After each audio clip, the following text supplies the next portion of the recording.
মমতা বন্দ্যোপাধ্যায়ের এই প্রসেসটা যে মানুষকে ভুল বোঝানো, উস্কানো, তারপর নিজে জিনিসটা কাজটা সেরে ফেলা, নিজের তরফ থেকে নিজেকে বিপদের বাইরে রাখা, যেমন তিনি করেছেন। সবাইকে বললেন যে ওয়াকফ আমি হতে দেবো না, আপনারা চিন্তা করবেন না, তারপর প্রশাসনকে বলে লাস্ট মুহূর্তে বলা এবার আপলোড করে ফেলো। তো এই প্রসেসটা কি মানে ব্যক্তিগত লেভেলে এই জায়গায় এসে দাঁড়িয়েছে ওনার ক্ষেত্রে যে উনি মানুষকে বলছেন আমি ফর্ম ফিল আপ করবো না রাজ্যের শেষ মানুষটা না করা পর্যন্ত, বলে বাড়িতে বসে করে ফেলছেন? মানে আমি এই নেচারটা বুঝতে চাইছি, অ্যানালাইজ করতে চাইছি, এই ভয়টার কারণ, মিথ্যাটার কারণ বুঝতে চাইছি দেবাশিস বাবু। না না, আপনি যাই বলুন, মমতা ব্যানার্জির মধ্যে একটা সততা আছে। উনি কিন্তু আগে সততার প্রতীক লিখতেন, এখন উনি হন বা ওনার দলের লোকেরা হোক, আর কেউ সততার প্রতীকটা লেখে না। তার মানে ওনারা তো অ্যাকসেপ্ট করে নিচ্ছেন যে ব্যাপারটা কিছু কিছু মিথ্যে বলা হবে লোকজনকে, এবং তার জন্য সততার প্রতীকটা সরিয়ে দেওয়া। 2 নম্বর হচ্ছে, দেখুন, একটা আমরা বহুদিন ধরে এটা বলছি, এটা মেগালোম্যানিয়াক বলে একটা জিনিস হয়, যেটা মানুষরা এরকম অতিরঞ্জিত করেন কথাবার্তাকে, অসম্ভব মিথ্যে কথা বলেন, নিজেকে অহংকারী ভাবেন, এবং বিভিন্ন সময় বিভিন্ন কিছু একটা অবাস্তব জিনিসপত্র নিয়ে কথাবার্তা বলেন। এবং আমি জানি না আমাদের মুখ্যমন্ত্রীর সাথে বা তৃণমূল নেত্রীর সাথে এর কোনো সম্পর্ক আছে কি না, কিন্তু মেগালোম্যানিয়াকের যা যা ধরনের উপসর্গ দেখা যায় সেটা অনেকটা ওনাকে যদি ফলো করা হয় ওনার ক্ষেত্রে সেটা দেখা যাবে। ওটা আগে মানুষ বলতে একটা রোগ, এখন এটাকে বলা হয় মানে নার্সিসিস্টিক মানে পার্সোনালিটি ডিসঅর্ডার। তো এটা ওনার আছে কিনা আমি জানি না, না থাকলে আজকে দেখুন একের পর এক। একটা উদাহরণ দিদি, নার্সিসিস্ট বলছেন আপনি। মমতা বন্দ্যোপাধ্যায় গতকাল বলেছেন যে আমি 3 বারের মুখ্যমন্ত্রী, আমাকে প্রমাণ করতে হবে, আমাকে এসআইআর এ সাইন করতে হবে। আমি উদাহরণটা দিয়ে দিলাম। হ্যাঁ, আমি আসছি, উনি শেষ করেন।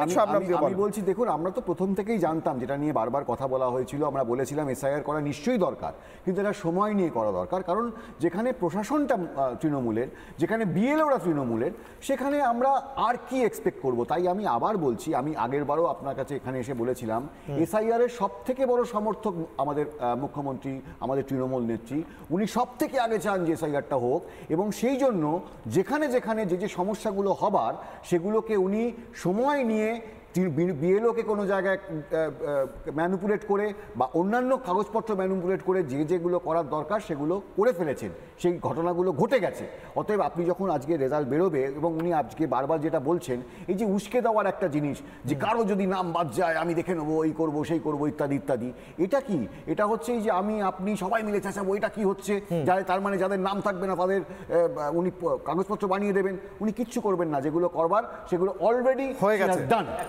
বেশ, আমি সব নাম বলেনি, এখনো সব নাম দিই। বেশ, একটা করে সেন্টেন্স। সেটা হচ্ছে নির্বাচন কমিশনের নির্দেশ অনুসারে মার্কড ইন্ডিভিজুয়াল, এটাতে বিশিষ্ট নেতা, মন্ত্রী, ক্রীড়াবিদ, বিচারক, এনাদের কিন্তু অলরেডি নাম থাকবে, এবং যদি কোনো অসুবিধা হয় শেষে তাদের নথি দেখাতে হবে। সুতরাং মাননীয় মুখ্যমন্ত্রী খুব ভালো করে জানতেন ওনার নাম থাকবে, উনি শুধু শুধু মানুষকে বিভ্রান্ত করেন। আমি সব নাম দিয়ে একদম একটা সেন্টেন্স। হ্যাঁ, বিষয়টা হচ্ছে যে আমরা নির্বাচন কমিশনকে জিজ্ঞেস করেছিলাম, মুখ্যমন্ত্রী যখন বললেন যে ফর্ম জমা দেবো না প্রথমের দিকে, আমরা ডেপুটেশন দিদিকে জিজ্ঞেস করেছিলাম যে উনি যে কথাটা বলছেন, উনি যদি ফর্ম না জমা দেন তাহলে কি হবে।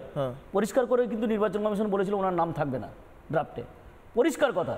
এবং নির্বাচন কমিশন মানে মমতা বন্দ্যোপাধ্যায় মুখ্যমন্ত্রী বলে উনি ফর্ম ফিল আপ করবেন না এমনটা হতে পারে না, ওনাকে করতেই হবে। হ্যাঁ, করতে হবে। এবং ওনার পরিবার, আমি বলছি ওনার আগে ওনার পরিবারের সবাই কিন্তু ফর্ম ফিল আপ করে জমা দিয়ে এখন আমেরিকা বেড়াতে গেছে, এটা নিশ্চয়ই জানেন আপনারা সবাই। নানা ধরনের কন্টেন্ট দেখার জন্য লাইক করুন, শেয়ার করুন আমাদের ফেসবুক পেজ, সাবস্ক্রাইব করুন আমাদের ইউটিউব চ্যানেল। পাশাপাশি অন্যান্য ব্রেকিং নিউজের জন্য অবশ্যই চোখ রাখুন রিপাবলিক বাংলায়।